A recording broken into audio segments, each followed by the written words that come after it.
Welcome class. हम electrical properties of solid पढ़ रहे थे और हमने कहा था कि हम कंटिन्यू करेंगे with band theory on conductivity. तो बैंड थ्योरी का मतलब क्या है? देखो नाम से ही पता चल रहा है, वो थ्योरी है जो बैंड से रिलेटेड है।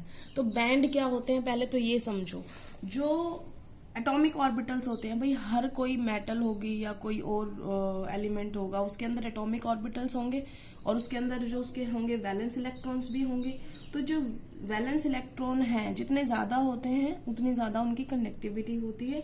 तो जो ये वैलेंस इलेक्ट्रॉन होते हैं ये एटॉमिक ऑर्बिटल्स के अंदर जो प्रेजेंट है, ये जितने ज्यादा क्लोज एनर्जी वाले होंगे उनके साथ मिलकर ये मोलिकुलर ऑर्बिटल बनाते हैं और ये मोलिकुलर ऑर्बिटल जितने क्लोज होंगे एनर्जी में ये बैंड्स बनाते हैं।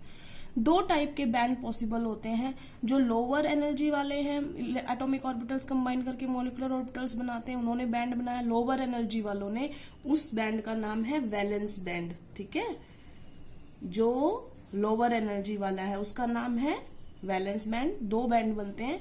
और हाई एनर्जी वाला जो होता है उसको बोलते हैं हम कंडक्शन बैंड। ठीक है, वैलेंस बैंड के अंदर इलेक्ट्रॉन्स प्रेजेंट होते हैं, इसके अंदर नहीं होते हैं। इसके अंदर अभी तक शुरुआत में कोई इलेक्ट्रॉन्स प्रेजेंट नहीं होते हैं, ये एम्प्टी होता है। ठीक है, इसके अंदर कोई इलेक्ट्रॉन्स मौजूद नहीं होते हैं। जो ये वैलेंस बैंड होता है ये, इसमें इलेक्ट्रॉन्स होते हैं। ये हाफ फिल्ड भी हो सकता है, फुल फिल्ड भी हो सकता है, बट इसमें इलेक्ट्रॉन्स होते हैं। इतनी बात समझ में आ गई। दो बैंड है, एक वैलेंस बैंड और एक कंडक्शन बैंड। अब हम बात करते हैं कंडक्टर्स की। तो कंडक्टर्स के अंदर अब देखो नाम हमने कल डेफिनेशन बताई थी। कंडक्टर्स जो हैं वो कंडक्ट कर सकते हैं इलेक्ट्रिसिटी। तो क्या होता है इसके अंदर, इनके अंदर जो बैंड होते हैं या तो वो एक दूसरे पर ओवरलैप करते हैं, इतने ज्यादा क्लोज होते हैं कि या तो वो ओवरलैप करेंगे या बहुत ज्यादा ही पास होंगे, बहुत ज्यादा पास।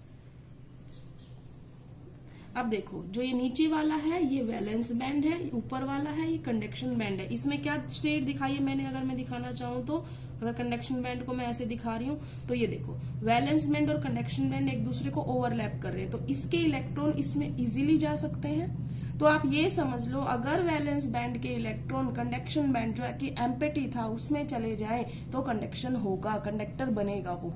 ठीक है, अब देखो इसमें एक तो ओवरलैपिंग है, इसमें तो जाने ही जाने हैं। ठीक है, इसमें क्या है देखो गैप बिल्कुल थोड़ा सा, इतना थोड़ा है कि आराम से जा सकता है उसके अंदर। तो इसका मतलब वैलेंस बैंड से कंडक्शन बैंड में इजीली जा सकता है। बेटा मैं शॉर्ट में लिख रही हूँ वैलेंस बैंड और कंडक्शन बैंड, आप इसको सेपरेट एरो लगा के लिख सकते हैं। ठीक है, और ये हमने एनर्जी के हिसाब से लिखे क्योंकि मैंने आपको बताया था वैलेंस बैंड जो होता है वो लोअर एनर्जी का है, कंडक्शन बैंड जो है वो हायर एनर्जी का है। तो मेटल्स के अंदर तो ऐसा होता है क्योंकि मेटल्स क्या होती हैं, कंडक्टर्स होती हैं। तो ये तो हमने समझ लिया मेटल्स या कंडक्टर्स के बारे में कि उनके अंदर या तो वैलेंस कंडक्शन बैंड ओवरलैपिंग होंगे या उनके बीच में गैप बहुत कम होगा। अब बात करते हैं हम इंसुलेटर्स की। जो इंसुलेटर्स हैं, इंसुलेटर के अंदर ये हमारा क्या है, वैलेंस बैंड जो कि भरा हुआ है इलेक्ट्रॉन से, और ये हमारा क्या है, एम्प्टी बैंड जो हम बोलते हैं कंडक्शन बैंड। ठीक है ना। अब इनके बीच में गैप देखो, अब गैप बहुत ज्यादा है, ये बहुत ज्यादा गैप है। तो ये लार्ज एनर्जी गैप है इसमें,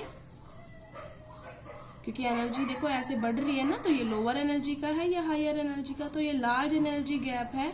इसको पार करना बहुत मुश्किल है इनके लिए। तो ये इनके लिए जोन होगी फॉरबिडन जोन, इसको वो पार नहीं कर सकते। फॉरबिडन का मतलब होता है मनाही, मनाही हो गई, फॉरबिडन जोन हो गया। अब बात करते हैं हम सेमीकंडक्टर्स की। तो आपने देख लिया कंडक्टर में बिल्कुल पास थे, सेमीकंडक्टर में क्या होना चाहिए, इंसुलेटर में बिल्कुल दूर थे, तो क्या होना चाहिए आपके हिसाब से, क्योंकि सेमीकंडक्टर में थोड़ी बहुत इलेक्ट्रिसिटी का कंडक्शन होता है। तो अगर मैं इसको बोलती हूँ ये कंडक्शन बैंड है, आप बेटा दूसरे कलर से दिखा सकते हो या मेरी तरह ऐसे करके दिखा सकते हो, सेपरेट हो जाएगा कि ये कंडक्शन बैंड है।